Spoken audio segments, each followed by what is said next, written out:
Welcome back to the Super Not Funny Show reviews. And today I'm reviewing Reservation Dogs Season 3, Episode 3. It's entitled Dear Lady, and it's come to you from FX on Hulu. So, what did I think about it, and should you be watching? And before we get into the review, get down there, hit like on this video. You know, this show, Reservation Dogs, it's usually quite comedic, very funny, but you know, every now and then they have to do something a lot more grounded, down to earth. And in this case, the episode entitled Dear Lady, it's very much a tragic and tense story, at least for me, that had me kind of on the edge of my seat.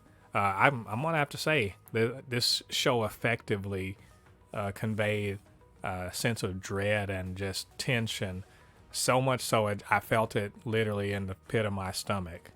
And this is, you know, this isn't a slight on it. I know this is supposed to be a comedy, but this is a stellar bit of not directing, writing, acting, just overall telling a very tragic story about a character we've seen in previous seasons called the Dear Lady, who, you know, I'm not native, so I don't know this, but apparently this is a mythical, you know, sort of, I don't want to call it malevolent spirit, but a spirit of vengeance maybe, or retribution.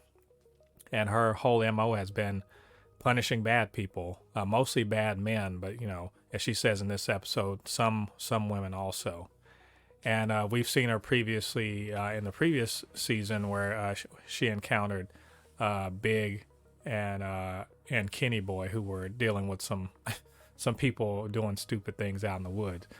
So we know that when she shows up, some serious things are going on. And in this episode, she happens to run across Bear, who is still sort of on his walkabout in the panhandle of Texas, trying to get back to the res. And, you know, she knows him. She's, you know, for obvious reasons, you know, apparently she knows a lot of people. But, you know, once he realizes who he's around, he's, you know, suitably nervous because, you know, the legend is that if you meet her, then, you know, she's there to kill you because you're a bad person. And I kind of love the fact that she knows that this is her, you know, her reputation, and is essentially just, you know, probably she knows Bear's good, but she's taking the time to sort of evaluate him and see how he's going to act, try to set him at ease. And this also leads to, you know, basically her giving him a ride, you know, home, and, you know, she has to make a stop to do one of her Dear Lady things. And at the same time, this is all interspersed with a really, you know, devastating backstory to show that, you know, she's not an immortal being that's been around forever, but in fact, she's old, but not, you know, ancient. And it shows her life before she was a Dear Lady as this a native child caught up in the whole Indian boarding school system. And, you know, this whole episode, the reason why it's so, I don't want to call it hard to watch, but it's hard to sit there and just be at ease while watching this episode.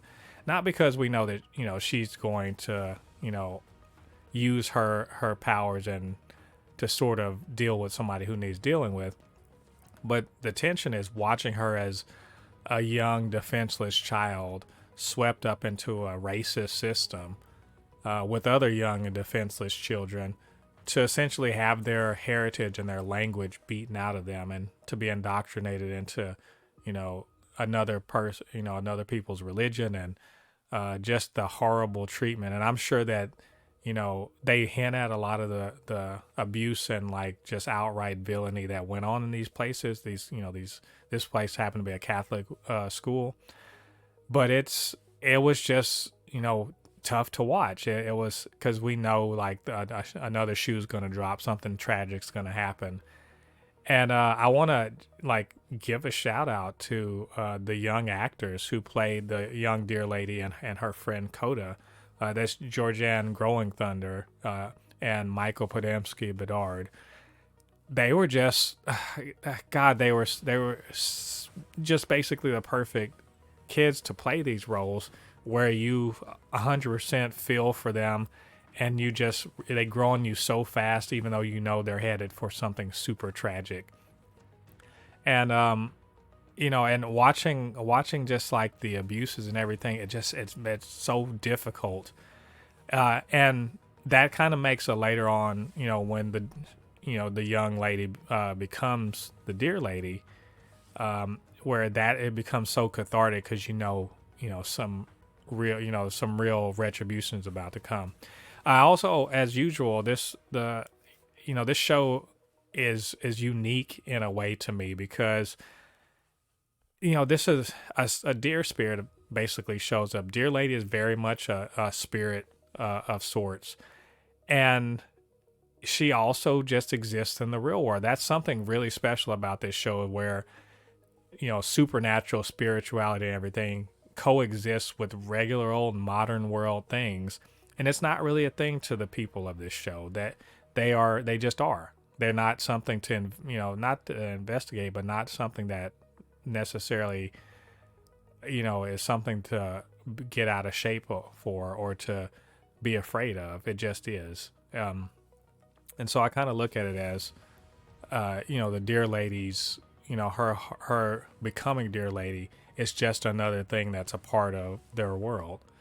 And so at the end of all of this, she gets retribution on a person that had something to do with her being there and the death of her friend, and it feels right and it feels good, but also it's very tragic, and you can sort of see the lifting of a weight off of her shoulders that's probably been on for 40, 50 years, as she took revenge, and also see the weight off of Bear as he knows this is what's going on.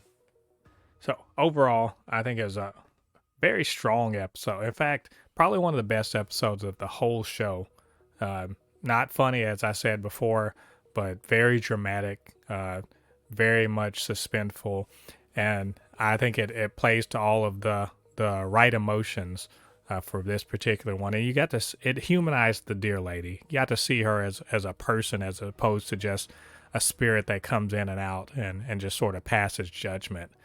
And I think it really actually makes her previous appearances a lot more impactful, just to know where she came from and why she does what she does. Anyway, those are my thoughts on this episode. What did you guys think about it? What did you think about what I had to say? Get down to the comment section, leave your thoughts there. And of course, you can always hit me up, supernotfunnyshow@gmail.com, or @supernotfunnys1 on Twitter. And while you're down there, do me a favor, hit the like button, subscribe to the channel, hit that notification bell. All that good stuff helps with the channel, helps us to grow, helps more people to see these videos.